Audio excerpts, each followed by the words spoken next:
అందరూ బాగుండాలని కోరుకుందాం. అమ్మ తల్లి, అమ్మ ప్రేమకు అవధులనేవి ఉండవు. తల్లి బిడ్డల యొక్క అందాన్ని చూడదు, గుణాన్ని చూడదు, ప్రయోజకుల అప్రయోజకుల అని చూడదు. తన ప్రేమను అందరికీ కూడా సమానంగా పంచుతుంది. ఇలా నేను మీకు చెప్తూ ఉంటే నేను టీచర్గా చేసినప్పుడు 6వ తరగతిలో తెలుగు పాఠ్యాంశాల్లో వేటగాడు రాబంధువు అనే ఒక పద్యభాగం ఒకటి ఉంది. అది గుర్రం జాషువా గారు రచించినటువంటిది. అది నాకు గుర్తొస్తుంది. అది నేను మీకు స్టోరీ రూపంలో చెప్తాను. ఒక వేటగాడు ఉంటాడు. ఆ పక్కనే వాడి ఊరికి పక్కలోనే ఒక అడవి ఉంటుంది. వేటగాడు రోజు వేటకు వెళ్ళి ఏదో ఒకటి పక్షులని వేటాడి తీసుకొస్తేనే కానీ తనకి జీవనం సాగదు. తన బిడ్డలకు కడుపు నిండా అన్నం పెట్టడు. కడుపు నిండా ఆహారం పెట్టాలి అంటే వేట చెయ్యాలి. అలా వేటగాడు అడవికి వెళ్తూ ఉంటాడు. అదే అడవిలో ఒక రాబంధువు ఉంటుంది. రాబంధువుకి పిల్లలు ఉన్నాయి. ఆ పిల్లలకి ఆహారం కోసమని అది అడవంతా గాలిస్తుంది. ఎక్కడా దానికి ఆహారం కనిపించదు. ఇక బయటికి వెళ్ళి ఆహారం తీసుకొద్దాం అనుకుంటుంది. ఆ బిడ్డలు చిన్న చిన్నవి. ఇక అలా బయటికి వెళ్ళటానికి రెడీగా ఉన్న సమయంలో ఈ వేటగాడు కనిపిస్తాడు. అప్పుడు ఆ రాబంధువు వేటగాడి దగ్గరికి వెళ్ళి అతన్ని వేడుకుంటుంది. నా బిడ్డలు చిన్నవి, వాటికి ఇంకా ఎగరటం కూడా బాగా తెలియదు. నువ్వు కూడా నీ బిడ్డల కోసమే కదా, నీ బిడ్డల ఆహారం కోసమే కదా వేటకు వస్తున్నావు. అలాగే నేను కూడా నా బిడ్డల కోసం ఆహారం తేవడానికి బయటికి వెళుతున్నాను. కాబట్టి నా బిడ్డల జోలికి నువ్వు వెళ్ళవద్దు అని వేడుకుంటుంది.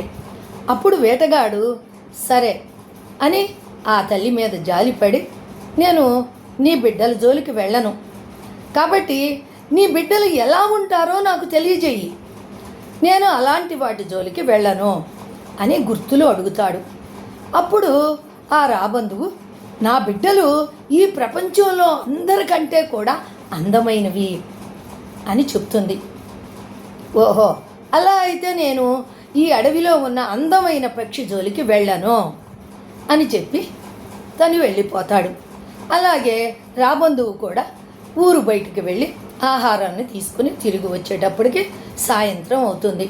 ఈ వేటగాడు కూడా వేట ముగించుకొని ఆ సాయంత్రానికి వస్తూ ఉంటాడు. మళ్ళా రాబంధువుకి వేటగాడు తారసపడతాడు. వేటగాడు వేటాడి చేస్తున్నటువంటి పక్షుల్లో తన బిడ్డలు ఉంటాయి. అది చూసినటువంటి రాబంధువు విలపిస్తూ, నీవు నా బిడ్డలను చంపనని మాటిచ్చావు, కానీ చంపి తీసుకువెళ్తున్నావు అని ఏడుస్తుంది. నీ బిడ్డలను నేను చంపలేదు, నువ్వు చెప్పినట్టుగా అందమైన పక్షిని నేను ఒక్కదాన్ని కూడా చంపలేదు, కావలిస్తే చూడు అంటాడు. అప్పుడు ఆ తల్లి, ఓరి మూర్ఖుడా, ప్రతి తల్లికి తన బిడ్డలు అందంగానే కనిపిస్తాయి, ఇప్పుడు నువ్వు తీసుకువెళ్తుంది నా బిడ్డలనే అని బాగా విలపిస్తూ ఏడుస్తూ చెబుతుంది. చూసారా, తల్లి ప్రేమ అంటే అలా ఉంటుంది. బిడ్డలు అందమైన వారా కురూపులా అనేది ఆలోచించదు.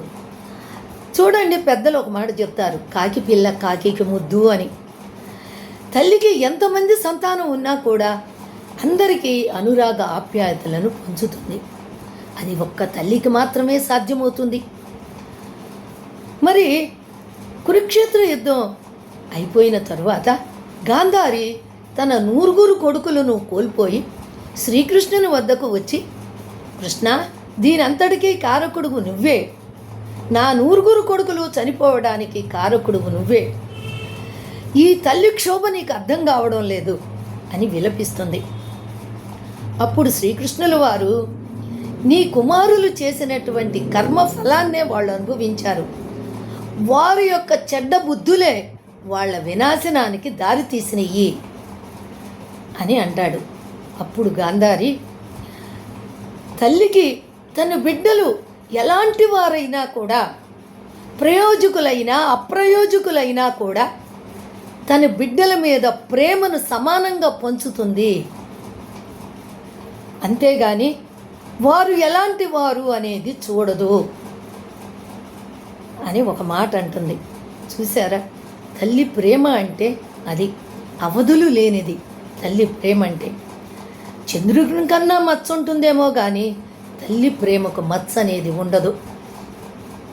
అందుకే తల్లి అంటే అనురాగమూర్తి, తల్లి అంటే ప్రేమ, త్యాగం. ఈరోజు మరి ఆ తల్లుల దినోత్సవం, మాతృదినోత్సవం. మీ అందరికీ మాతృదినోత్సవ శుభాకాంక్షలు.